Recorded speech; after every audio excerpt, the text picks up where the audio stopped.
안녕하십니까. 이번에는 이제 그 국민의힘 전당대회 소식인데요. 어제 그 최종 출마자가 정해졌습니다. 어떤 분들이 출마했는가 말씀드리고, 특히 이번 동영상에서는 한동훈 측에서 미는 후보가 누구냐, 전략적으로 이 자들에게 반드시 떨어뜨려야 된다. 한동훈계는 그 당을 끊임없이 분열로 몰고 가는 이런 이제 그 분파 세력입니다. 따라서 이제 이거 한동훈계에서 전략적으로 밀고 있는 이런 이제 후보들이 누구냐, 이걸 반드시 떨어뜨려야 된다. 이런 내용의 동영상입니다. 한동훈은 안 놓지만, 그러게 그 대부분 대표나 최고위원, 청년 최고위원까지 한동훈계가 꼭 다 들어와 있습니다. 뭐 대부분 다 아시겠지만, 혹시라도 그 모르는 분도 있을 수도 있기 때문에 제가 분명하게 누가 한동훈 측에서 미는, 전략적으로 미는 분인가, 이걸 제가 분명히 밝혀서 한동훈계는 씨를 말려야 된다, 이렇게 말씀드립니다. 자, 먼저 이제 그 당대표 선거는요, 요게 그 애매하게 5명이 나왔어요. 최종적으로 5명이 나왔는데, 한 명을 컷오프 시키게 되는 게 좀 아쉽긴 하죠. 한 명을 컷오프를 시키게 됩니다. 컷오프는 이제 그 당심이 50%, 그리고 이제 역선택을 배제한 민심이 5대5로 컷오프를 합니다. 현재 다 아시다시피 김문수, 장동혁, 이거는 이제 안정권이고요. 그 다음에 그 조경태, 안철수, 주진우, 이렇게 5명인데요. 문제는 이제 한 명은 컷오프가 돼야 되고, 4명이 합니다. 지금 이제 여론상으로 국민의힘의 지지층만 보면 안철수나 그 다음에 조경태, 주진우가 이제 예측 부릅니다.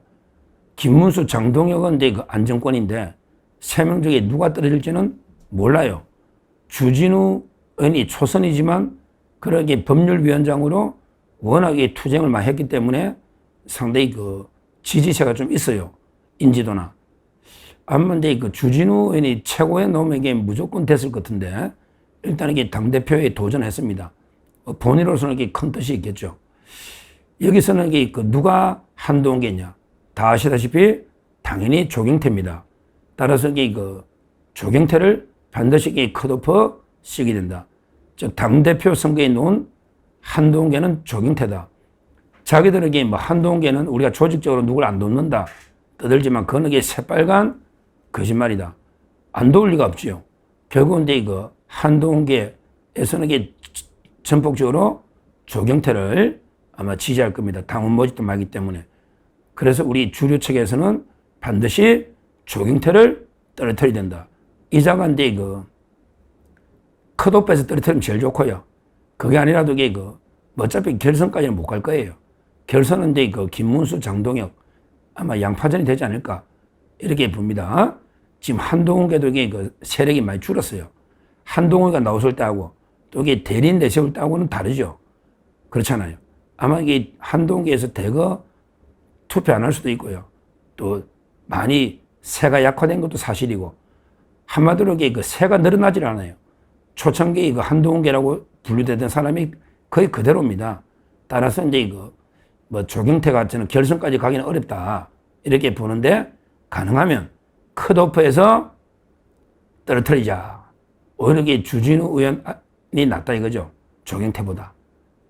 그리고 이게 안철수도 조경태보다는 낫다 이거지. 조경태보다는. 안철수도 이게 안 되겠지만. 하여튼 이 대표에 놓은 거는 한동훈은 조경태다. 이걸 먼저 말씀드리고요. 자, 그 다음에 최고위원이 많이 나왔어요. 최고위원이 엄청나게 많이 나왔는데, 여기에 15명이 나왔어요. 15명. 근데 그 중에 한동훈 측에서 전략적으로 미는 사람이 누구냐. 지금 최고위원은 이제 강성현 옛날에 출마자고요. 그 다음에 김건식, 바로 이 사람입니다. 김건식은 이제 저하고도 워낙 방송을 같이 오래 잘 알지만요. 송파구의 갑을 병할 때 현역 의원들이 이번에 대거 안 나왔거든요. 많이 안 나왔어요. 몇 명 안 돼. 그러니까 이제 송파갑의 박정훈, 송파을의 배현지가 닭이 한동훈계인데 둘이 현역들이 안 나오고요. 특히 박정훈은 저번에 나와가지고 당선권에 들었는데 여성 한 명 때문에 김민전이한테 졌잖아, 김민전. 그래서 이번에 박정훈이가 노나 싶었는데 안 노고 대신에 그 김건식 송파병입니다. 이것도 이게 유명한 한동계입니다. 한동계. 원의 한동계 중에 핵심이 신지호, 그 다음에 김종혁, 그 다음에 김건식, 박상수 변호사, 이런 분들이 원외 한동계의 핵심이에요. 따라서 이제 그 한동계가 전략적으로 김건식, 송파병에 방송도 좀 많이 했죠. 이분도 이게 참 안 풀린 배지 아직 한 번도 못 달았죠. 옛날에 안철수가 비례를 이게 그 10번 안에 줬는데 자기가 이제 그 이태규보다 뒷번호라고 기분 나쁘다고 비례 배지를 반납한 거야. 근데 그때 안철수 바람이 불어가지고 비례가 여러 명 됐거든. 10몇 명까지 됐잖아. 그때 가만히 있어서만 배지 다는 건데 어렵게 근데 들어온 배지를 발로 차버린. 그러고 이제 김건식 분이 송파병에 2번이나 출마했다가 다 이게 그 남인순인지 뭐 그 민주당 있잖아. 남인순. 그게 그 다 떨어진 거예요. 그래서 원외입니다. 참 이게 그 안 풀린 케이스인데 근데 이거 한동계 핵심이니까 우리가 한동계는 이게 다 심판해야 된다. 이렇게 보고요. 또 이제 그 여성도 있거든요. 여기 보면 이제 그 김소연 변호사, 이거는 이게 다 주류고요. 그 다음에 그 유여혜, 주류 쪽에서는 이게 유여혜, 그 다음에 김소연, 이런 이제 그 변호사가 높고 김소연 변호사, 유여혜. 근데 문제는 이게 그 한동훈 쪽에서 이게 유여혜 변호사나 김소연 변호사는 전부 이게 그 한동훈의 저격수잖아. 저격수. 김소연 변호사는 이제 그 명태균의 변호도 옛날에 했었고요. 유여혜는 이제 그 옛날에 정준길 의원하고 상당히 그 같이 방송도 많이 하고 여전사입니다. 아주 이게 둘 다 투쟁력은 대단합니다. 김소연, 유여혜 투쟁력은 이게 대단한데요. 하여튼 중요한 거는 이제 그 한동계에서는 여성 핵심은 없어요. 왜 그러냐면 이게 원래는 한지아가 놀랐는데 한지아. 근데 나와봤자 이게 뭐 비례들 나와봤자 이게 힘이 없다고 본 거죠. 한지아는 이게 워낙 비토셀이 많으니까. 그래서 이제 그 후보를 안 낸 것 같아요. 지금 이제 그럼 누굴 미느냐? 제가 이제 그 한동훈 측에 종합 취재를 해보니까 아마 이제 그 양향자를 미는 것 같아요. 양향자. 양향자가 이제 그 원래 대표 놓으려다가 한 등급 낮춰가지고 그게 최고위원으로 놓았거든요. 양향자가. 그러니까 이제 그나마 양향자는 그래도 이게 그 개혁신당에서 넘어왔지 않냐. 그나마 이게 자기들이 볼 때는 혁신 후보다. 저 극우 후보가 아니다. 이래가지고 이제 그 양향자를 밀자. 이렇게 그 뜻을 모으는 것 같아요. 그리고 이제 그 주류층에서는 마지막에 누가 놓느냐. 바로 이제 그 최수진 의원이 놓았습니다. 지금 현역 국회의원이 3명밖에 안 놓거든요. 최고위원회. 거기에 그 최수진 의원이 주류 측에서 미는 이런 이제 그 후보입니다. 최수진 의원은 이제 그 저번에 그 비례 3번이에요. 그때 그 총선 때 비례 3번으로 국회에 들어온 이분은 이제 그 아마 대웅제약에서 연구소 책임자까지 한 어떻게 보면 이게 제약회사 경력으로 이제 박사학위도 있고 그래가지고 이제 그 여성 인재 영입으로 들어온 거예요. 아마 이제 최근에 주류 측에서 원내 부대표도 하고 그 다음에 대변인까지 했기 때문에 지금 주류 측에서 이제 그 상당히 강권해서 이분이 최수진 국회의원 비례의원입니다. 그래서 아마 이제 그 상대적으로 이제 그 주류 측에서는 최수진, 한동계에서는 양향자고 그 다음에 유튜브계나 이런 이제 강성 우파 쪽에서는 김소연, 유여혜 이런 이제 그 사파전이 예상되니까 하여튼 중요한 거는 양향자가 한동계에 밀고 있다. 이걸 제가 분명히 말씀을 드립니다. 그러니까 최고위원 중에 한동계에서 미는 거는 남자 김건식, 여성은 이제 그 양향자를 이렇게 밀고 있지 않나 이렇게 보이고요. 여기 경쟁이 치열할 것 같아요. 와, 15명이 놓는데 1차에서 8명으로 컷오프하는 거. 이거만 해도 이게 절반이죠. 컷오프만 해도 이게 7명이 떨어집니다. 상당히 경쟁이 치열하다. 뭐 제가 이제 그 잘 아는 분들은 김민수 그 대변인은 저하고 친동생 같은 그래서 이게 저희 서정욱 TV에 출연했었죠. 김민수 분당에 대변인 해가 3시간 만에 잘려버린 윤석열 대통령 계엄에 성관이 과천 상륙작전 유명한 김민수 상당히 그 유튜브계에 바람을 일으키고 있고, 그 다음에 강서구청장 해가 옛날에 조국이 폭로한 김태우도 내일 저희 세종TV에 나오는데, 저하고 그 거의 뭐 친한 호영호재 김태우 이런 분도 있고요. 그 외에도 이제 그 이재명의 그 굿바이 이재명 저격수 장영하 변호사 이런 분도 있고, 그 다음에 현역 중에 신동욱 의원도 있고요. 그 다음에 그 홍석준 대구시 국회의원에 또 홍석준 이런 분도 있고, 정말 이게 그 쟁쟁한 분들이 많이 나왔습니다. 거기다가 최고위원 하면 항상 됐던 김재원, 그러니까 최고위원은 그 실질적으로 3명이거든요. 그 다음에 여성 1명이니까. 여성 아까 4분이 경쟁하고, 그 다음에 그 남자가 3명밖에 없는데, 제가 이제 볼 때는 김재원 최고, 김문수 메이트.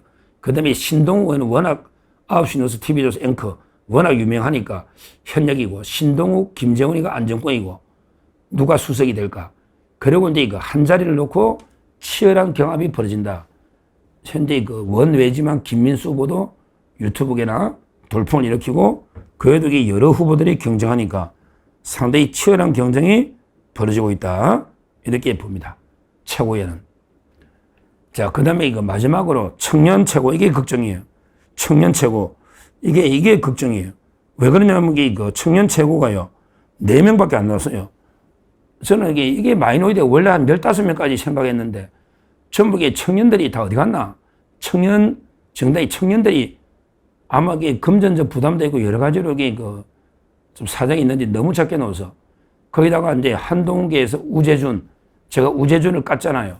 우재준이가 전환길 강사한테 편지를 썼는데, 뭐 선생님, 옛날에 제가 서울대 입학했을 때 밥 사준 거 참 고맙습니다 하면서, 그러게 선생님이 가르쳐가지고 어떤 학생이 그 헌법재판소에 무기를 들고 쳐들어가라. 말도 안 되는 게 가짜 편지를 쓴 놈이 우재준 아닙니까? 전환길 강사가. 전환길 강사가 언제 무기 들고 헌재 접수하러 가라 했습니까? 언제 무기 들고 서부 지법 가라 했느냐고. 말도 안 되는 게 그 가짜 편지를 쓴 이게 우재준인데요. 이게 친한계거든요. 그러니까 이제 우재준이를 떨어뜨려야 되는데, 근데 강력한 이게 그 후보가 잘 안 보여요. 제가 아는 분은 이게 그 손수조밖에 모르겠어. 손수조는 이제 옛날에 박근혜 키드니까, 나머지 박홍준, 그 다음에 그 최우성, 제가 개인적으로 잘 모르는 4명이 나오는데, 컷오프 없이 4명이 바로 경선하는데, 어떻게든 이게 그 우재준을 떨어뜨려야 되는데, 제가 청년 표의 그 동향을 제가 아는 청년들이 안 나와가지고, 저는 이제 개인적으로 박민영 대변인, 박민영 있잖아요. 전국 토론대에 7번이나 우승한 박민영도 권유했는데 안 나오고, 그 다음에 제가 가장 유력 후보로 박충권 의원, 참 이게 박충권 의원은 천재입니다, 천재. 김일성 대학보다 더 좋은, 북한에서 넘어온 인재 중에 인재인데요. 제가 몇 번에게 전화해서 출마를 권유했는데, 개인적인 좀 안타까운 개인적인 사정이 있어서 못 나왔습니다. 이렇게 이야기해요. 좀 이게 뭐 개인적 사정을 제가 더 자세히 실걸 묻기는 그래서 알았다 이렇게 끊었는데, 하여튼 이 박충권, 박민영 이런 데 그 주류 쪽에 필승 카드가 있었는데 못 나왔어요. 좀 이게 아쉬운데, 어떻게든 이게 그래도 누가 되든 손수조든 누구든 우재준에게 꺾어야 되겠다. 이렇게 말씀을 드립니다. 결론적으로 이게 그 한동훈계가 밀고 있는 4명은요, 당대표의 조경태, 그리고 이제 그 최고위원의 남자는 김건식, 그 다음에 여성은 상대적으로 양향자를 밀고 있는 것 같아요. 나머지 3명은 다 한동훈계가 아니니까. 양향자가 한동훈계라기보다는 자기들이 볼 때는 혁신후보 반거구연대라고 보는 거죠. 양향자. 그리고 이제 그 청년은 확실하게 우재준. 그러니까 조경태, 김건식, 우재준 확실하게 한동훈계고, 양향자는 전략적인 연대하에서 밀고 있다. 이 4명은 우리가 반드시 심판해야겠다. 한동훈계 이번에 지도부에 싹을 잘라버린다. 씨를 말려야 된다. 그래야만 이게 다시는 이런 분열 세력이 나오지 않도록, 내부 총질 세력이 나오지 않도록 철저하게 심판을 해야 된다. 이렇게 말씀드립니다. 감사합니다.